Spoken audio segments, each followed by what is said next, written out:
το Πατρί και το Υιό και το Αγίο Πνεύματι, εν η ψυχή μου το Κύριο, δες ο Κύριον εν τη ζωή μου, ψαλός το Θεό μου έως υπάρχον. Μη πεπίθετε υπάρχοντας επίους ανθρώπων, εις και στη σωτηρία. Εξέψετε το πνεύμα αυτού και επιστρέψει στην γύρω αυτού. Εν εκείνη τη μέρα απολούνται πάντες οι διαλογισμοί αυτού. Μακάριος μου Θεός Ιακώβ βοηθός αυτού, η επίς αυτού επικύριον των Θεών αυτού.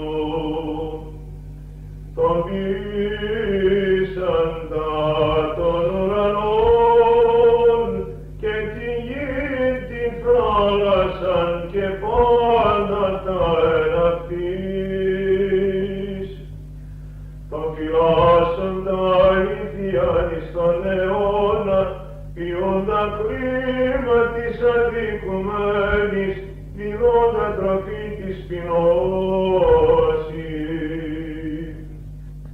Κύριος λείπε παιδημένος, Κύριος αφιτυφλός, Κύριος ανορθή κατεραγμένος, Κύριος αγαπά δικαίους, Κύριος φυλάσσει τους προσιλήτους.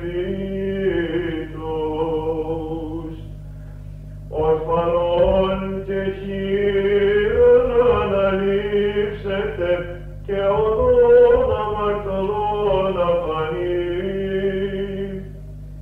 Βασιλεύσει Κύριος εις τον αιώνα, ο Θεός ουσιώνης γενεά και γενεά.